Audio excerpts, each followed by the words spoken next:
귀하고 아름다운 나의 사랑아, 나의 모든 마음을 너에게 준다. 무엇보다 소중한 나의 사랑아, 나의 모든 마음을 너에게 준다. 나의 기쁨아, 나의 사랑아, 나는 언제나 너를 선택한다. 어떤 이가 세상을 다 준다 해도 나는 언제나 너를 선택한다. 내 모든 것을 포기해야 한데도 난 항상 변함없이 내가 잘난 사람이 아니어도 다른 사람들이 손가락질해도 난 항상 변함없이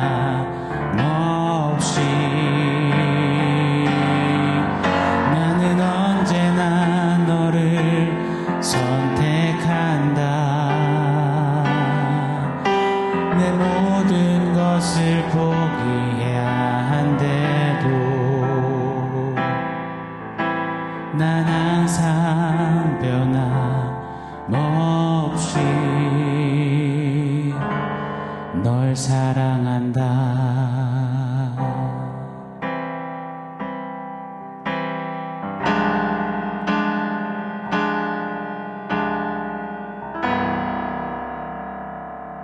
샬롬. 오늘 우리에게 주신 하나님 말씀은 에베소서 5장 29절로 33절입니다. 우리 한 목소리로 같이 읽겠습니다. 누구든지 언제나 자기 육체를 미워하지 않고 오직 양육하여 보호하기를 그리스도께서 교회에게 함과 같이 하나니 우리는 그 몸의 지체임이라. 그러므로 사람이 부모를 떠나 그의 아내와 합하여 그 둘이 한 육체가 될지니 이 비밀이 크도다. 나는 그리스도와 교회에 대하여 말하노라. 그러나 너희도 각각 자기의 아내 사랑하기를 자신같이 하고 아내도 자기 남편을 존경하라. 아멘. 성령 충만하여서 피차 복종함을 실질적으로 살아내는 그런 가정들이 되기를 소원하며 우리 말씀을 상고해 왔습니다. 가정은 천국의 모형이요 천국에서의 살아갈 삶, 그 모습, 원리를 미리 예행 연습하는 훈련장이라고 나눴습니다. 가정 안에서 하나님이 세우신 질서 속에 남편에게는 그리스도의 역할이, 아내에게는 교회의 역할이 주어졌습니다. 함께 각자의 역할을 감당하며 훈련하도록 말입니다. 그렇게 점점 그리스도와 연합하는 교회, 그리스도 안에 사는 교회, 그리스도와 영원히 사는 교회, 그 신비를 남편과 아내가 함께 서로를 통해 경험하며 종국에는 그렇게 하나의 교회로 서서 그리스도와 함께 자라가는 것, 그리스도께까지 자라가는 것, 그것이 우리들의 가정인 것입니다.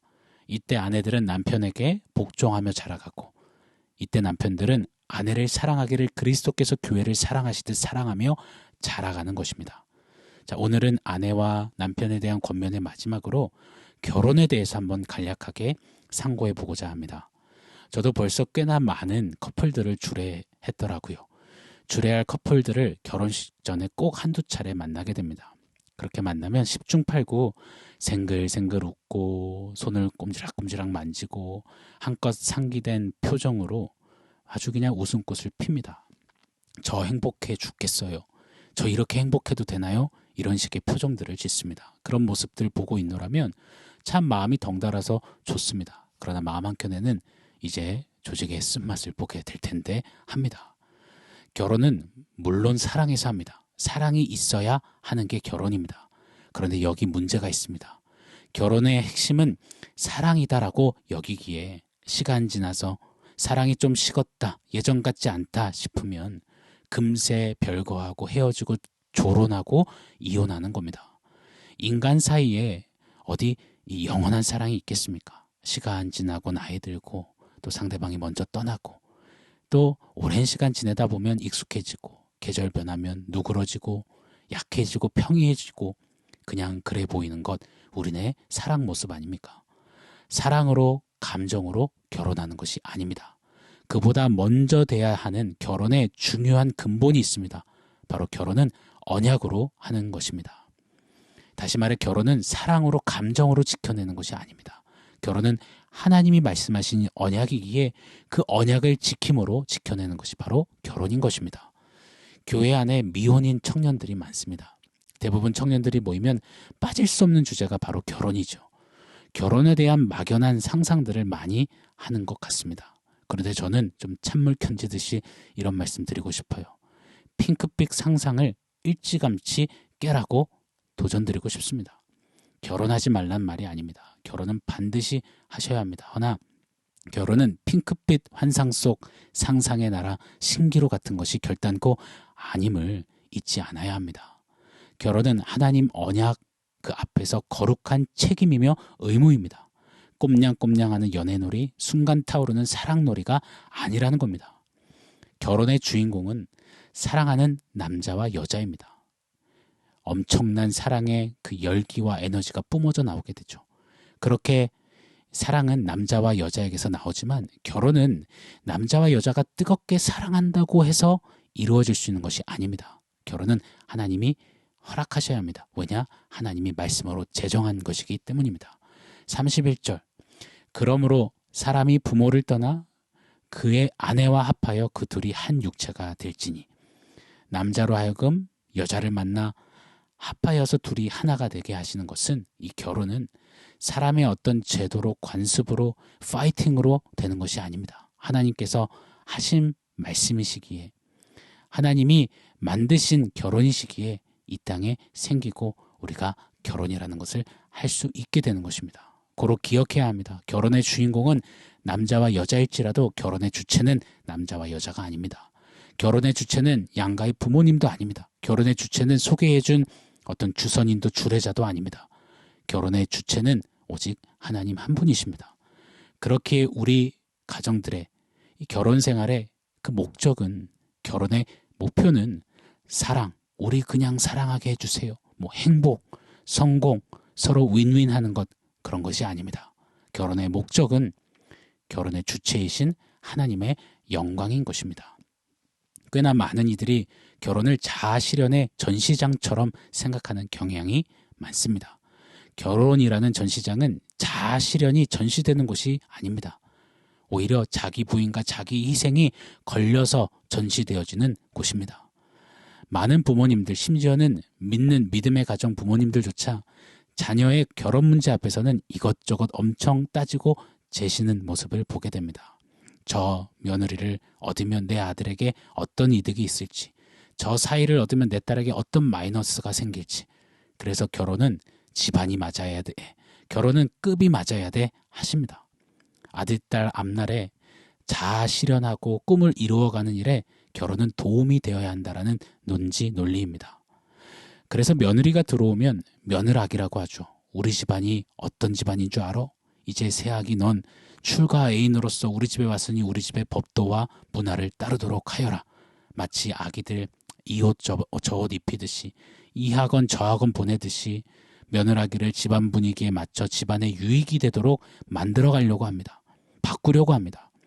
부모님 여러분 기억하십시오. 며느라기 새아기는 아기가 아닙니다. 그리스도의 신부요, 그리스도의 사랑받는 교회요, 사랑받는 성도입니다. 사위는 백년손님이라고요? 아니요.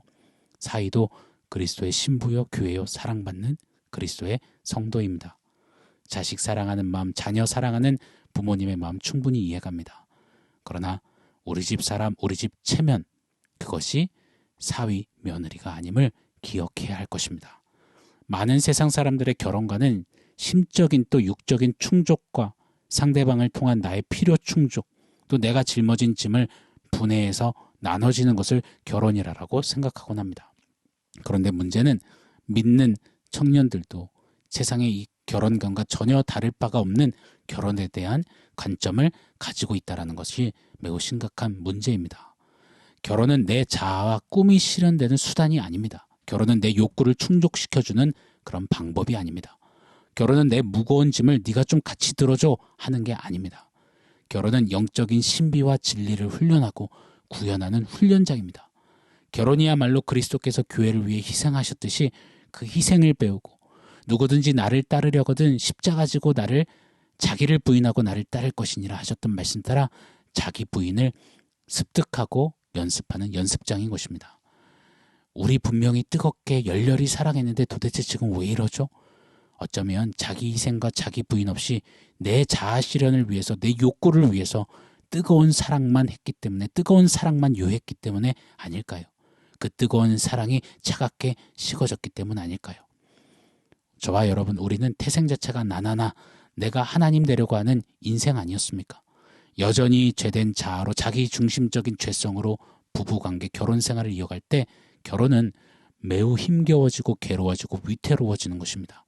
그러나 결혼을 통해서 자기 희생과 자기 부인을 체험하며 결혼을 통해서 그리스도와 교회의 그 결혼, 연합, 그리스도와 나 자신의 그 연합을 배워갈 때 정말로 32절의 말씀 따라 이 비밀이 크도다.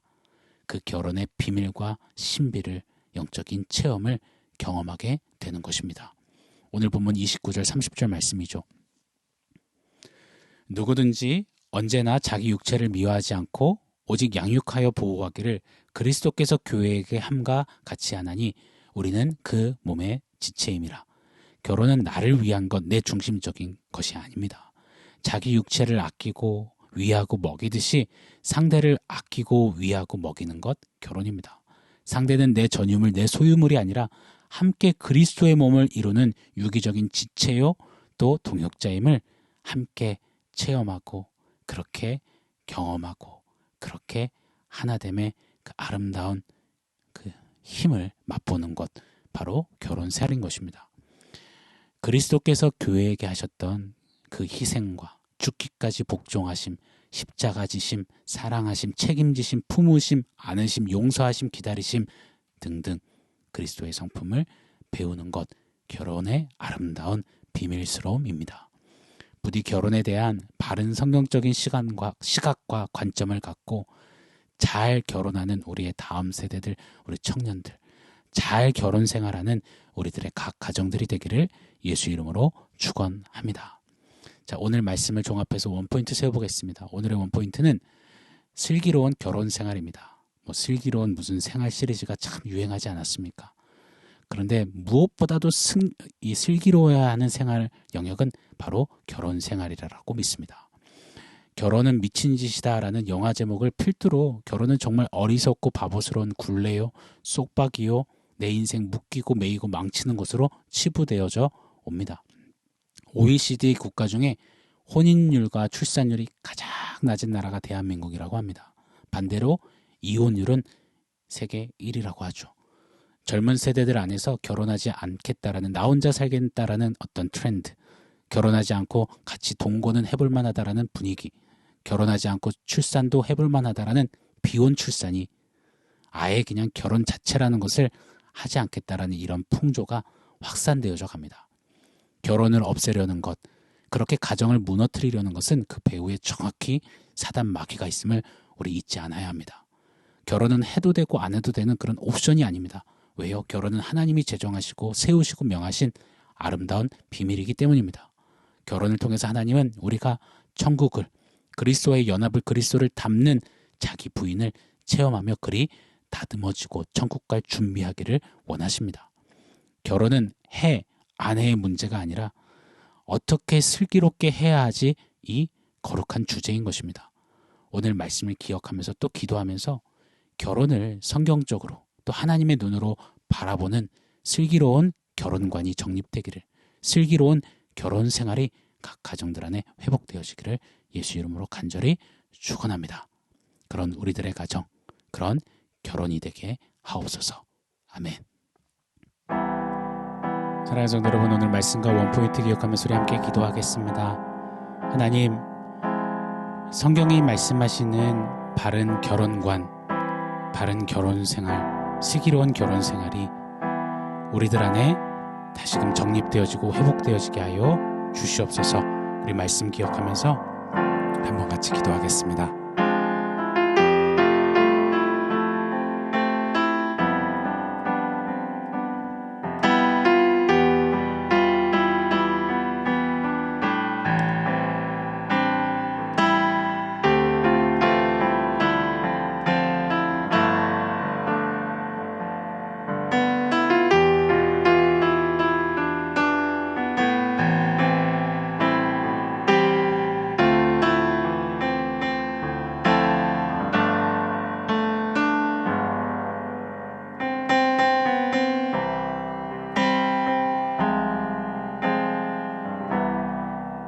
하나님, 결혼잔치를 무너뜨려 가정을 파괴하려는, 세우지 않으려는 사단 마귀의 괴계가 굉장히 활개치는 시대입니다. 하나님, 이때에 세상 풍조에 그냥 끌려가서 결혼은 그냥 그런 거야, 그렇게 휩쓸려 가지 않게 하시고, 특별히 우리 다음 세대들이, 우리 청년들이 오늘 말씀이 도전하시는 아름다운 진리의 관점으로 결혼을 바라보고 또 슬기로운 결혼 생활을 해나갈 수 있도록 우리 하나님께서 은혜 베풀어 주시옵소서. 하나님, 또 각 가정들을 축복하셔서 오늘 말씀하신 슬기로운 결혼 생활, 가정 생활이 하나님 가정들 안에 회복되어지게 하여 주시옵소서. 그렇게 역사하실 주님을 기대합니다. 예수님의 이름으로 기도합니다. 아멘.